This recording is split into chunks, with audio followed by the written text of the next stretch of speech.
अस्सलाम वालेकुम। आज एक बदमाश की कहानी आपको सुनाने जा रहा हूँ। बदमाश दो तरह के होते हैं, अक्सर आपसे बात होती रहती है।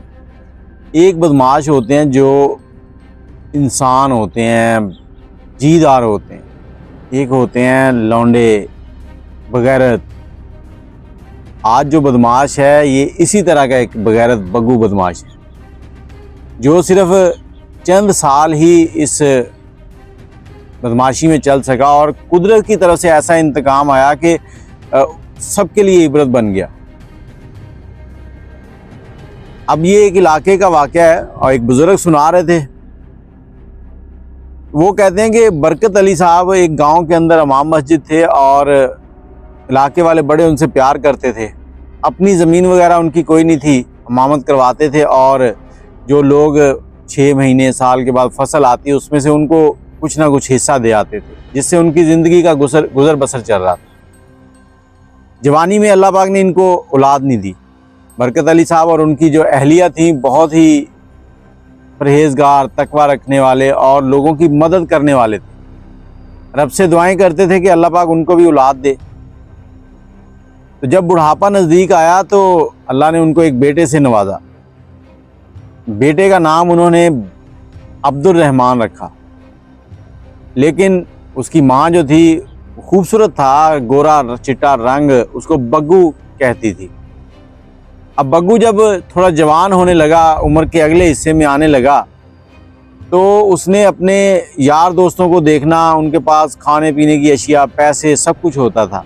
जबकि इमाम मस्जिद साहब जो थे वो बड़े परहेज़गार थे, लोगों को अच्छाई का दर्स देते थे और उनकी दिली ख्वाहिश थी कि उनका बेटा जो है वो दीनी तालीम हासिल करे, पढ़े लिखे और हाफिज़ कुरान बने। लेकिन बेटा इसके बिल्कुल मुख्तलिफ चल रहा था। अब बेटा जो था ना, वो बदमाशों के साथ बैठना शुरू हो गया।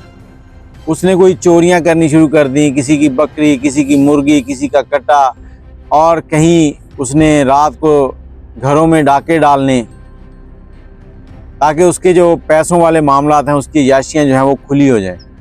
बाप ने कई बार उसको घर में मारा पीटा, उसको समझाया, उसको बताया कि देखो ये जो अमीरी गरीबी है ये अल्लाह ताला की तरफ से है, इसमें हम कुछ नहीं कर सकते। हम मेहनत कर सकते हैं, इंशाअल्लाह दुआ करें अल्लाह पाक हमारी जो हालत है इसको बदल दे, तुम पढ़ो लिखो।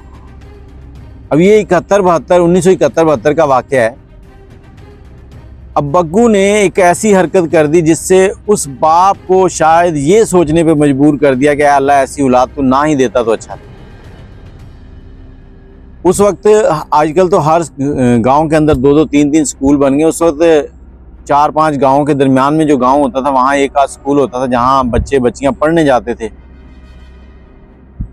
दोपहर का टाइम है और एक बच्ची जो है वो स्कूल से पढ़ के वापस जा रही है, वो दूसरे गांव की है और रास्ता जो है ना वो पहले वक्तों में सड़कों के किनारे वो काने, सिरकियाँ, इस तरह की झाड़ियाँ उगी हुई होती थी और दिन में भी वहाँ से गुजरते हुए खौफ आता था। उस दिन बाकी मोहल्ले की लड़कियाँ जो थी उन्होंने छुट्टी की हुई थी, वो बच्ची अकेली आ रही थी। अब बग्गू और उसके कुछ दोस्त जो हैं वहाँ बैठे हुए शराब पी रहे थे। इन्होंने उस लड़की को देखा, उसको पकड़ लिया। पकड़ने के बाद इन्होंने उसके साथ ज़्यादती कर दी और वो 9वीं-10वीं क्लास की बच्ची थी, वो वहीं पड़ी रही। ये लोग भाग गए और उस बच्ची की वहीं पे डेथ हो गई। अब उस गांव के जो लोग थे जिनकी वो बेटी थी वो अच्छे खासे खाते पीते घराने के थे और पैसे वाले थे। उन्होंने फौरी तौर पर पुलिस बुलवाई और उस इमाम मस्जिद को गिरफ़्तार करवा दिया। इमाम मस्जिद साहब चले गए जेल। बग्गू जो था उसने वहाँ से भागना मुनासिब समझा, भाग गया, कहीं साइड में छुप गया। बरकत अली साहब के जो गांव वाले थे उन्होंने जाके उन लोगों को समझाया, बड़ी मिन्नतें की, पुलिस को बताया कि ये ऐसे इंसान नहीं है, ये तो खुद उसको हमारे सामने कई बार मार चुके हैं कि इस तरह की हरकतें ना करो, तो इनका कसूर नहीं है। और दूसरी तरफ जो बग्गू था उसको पता था कि अब कत्ल हो चुका है, पुलिस उसके पीछे है। उसने क्या किया कि ट्रेन में सवार हुआ कि मैं लाहौर की तरफ निकलता हूँ और वहाँ से कहीं दूसरे इलाके निकल जाऊँगा जहाँ से मेरी जान बच जाएगी, ये लोग मेरे पीछे नहीं आएंगे। आजकल तो सोशल मीडिया का दौर है, लेकिन उस वक्त कुछ भी नहीं होता था ऐसा। मैंने खुद टेलीफोन जो है वो 1998 में पहली बार देखा है। तो बग्गू जो है वो जब ट्रेन में सवार होकर निकलता है तो रास्ते में वो ऐसे ही खिड़की की तरफ जाता है, खिड़की में खड़ा बाहर देख रहा है। अचानक उसको कोई चक्कर आता है या क्या मसला बनता है, बग्गू साहब नीचे गिर जाते हैं। अब ट्रेन से नीचे गिरते हैं, नीचे कोई पत्थर लगता है या कुछ भी होता है, वो बग्गू साहब मर जाते हैं। अब बग्गू के साथ भी कोई नहीं था, किसी को पता ही नहीं कि बग्गू नीचे गिरा है। ट्रेन अपनी मंजिल की तरफ चली गई है। अब वहाँ इलाके के लोगों ने उसको देखा, देखकर उन्होंने वहीं दफन कर दिया। बताया ना कि उस वक्त ये सोशल मीडिया, टेलीफोन, ये चीज़ें नहीं थी, नहीं पता चलता था कौन कहाँ से आया है। दफन कर दिया।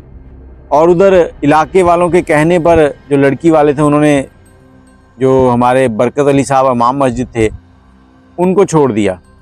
वो जेल से बाहर आ गए और आकर घर पे ही रहने लगे। अब वो मस्जिद भी बहुत कम ही जाते थे, सिर्फ नमाज के लिए, वो भी टाइम पे ही जाते थे, उसके बाद वापस आ जाते थे। लोगों से उठना बैठना उनका ख़त्म हो चुका था। वो अपनी ही शर्मिंदगी में थे कि लोग क्या कहेंगे। तो बात चलते चलते कि ये ट्रेन कहाँ से चली है, कहाँ जा रही थी, तो वो सुराग निकलते निकलते इनके गांव तक पता चल गया कि फ़लाँ जगह पर एक शख्स गिरा है। इस तरह का हुलिया था, तो उसको वहीं पे दफन कर दिया है। अब बग्गू का जो बाप था उसने कहा कि मेरा नहीं वो बेटा, मैं उसे लेने नहीं जाऊंगा, वो मेरा था ही नहीं। अगर होता तो मैं लेने जाता, और मेरा होता तो ऐसे काम ना करता। मेरी बुढ़ापे में उसने इज्जत जो है वो रुसवा कर दी है, मेरी पगड़ी उछाल के रख दी है। वो नहीं गया। बग्गू के कुछ यार दोस्त इमाम साहब की जो रिस्पेक्ट करते थे, वो वहाँ से गए हैं वो बग्गू की लाश को निकालने के लिए, कि वहाँ से लाते हैं, ला के यहाँ दफन कर देते हैं। अब उन्होंने जाकर जैसे ही खुदाई शुरू की है, तो अभी कहते हैं कि थोड़ा सा जब लहर के पास पहुँचे हैं ना, कि नीचे से वो खाली जगह आने लगी है, अभी छोटा सा ही सुराग हुआ था और अंदर से ऐसी बदबू आई कि वो लोग वहीं पे उल्टियाँ कर करके अधमरे से हो गए। उन्होंने जल्दी से वहीं पे उस कब्र के ऊपर मिट्टी डाली और वापस आ गए। अब बग्गू बदमाश नहीं मैं कहूँगा उसको, बग्गू बगैरत कहूँगा। इस बगैरत ने एक लड़की की इज्जत को तार तार कर दिया और उसे मरता छोड़ दिया वहाँ पर। बाप की इज्जत जो पूरा गांव क्या दूसरे गांव वाले भी करते थे, उसको ख़त्म कर दिया। बदमाशी करनी है तो बदमाशी ऐसी करो कि जो गरीबों के काम आए, ना कि आप गरीबों को ही मारना शुरू कर दो। हमारी अक्सर वीडियोस आप देखते हैं जिसमें आप लोग देखते हैं कि हम लोग कुछ बदमाशों के किस्से सुनाते हैं। उन किस्सों में ये नहीं बताना चाहते हम कि वो कितने बड़े बदमाश थे। हमारा बताने का मकसद ये होता है कि वो लोग जितने बड़े बदमाश थे, लेकिन आखिर उनका हाल क्या होता है। बदमाशी आपके लिए भी बुरी है, आपके घर वालों के लिए भी, और सबसे बढ़ के अगर आपके घर में माँ बहन है तो उनके लिए, क्योंकि आप तो बदमाशी करके निकल जाओगे, लोग आके आपकी माँ बहन को तंग करेंगे।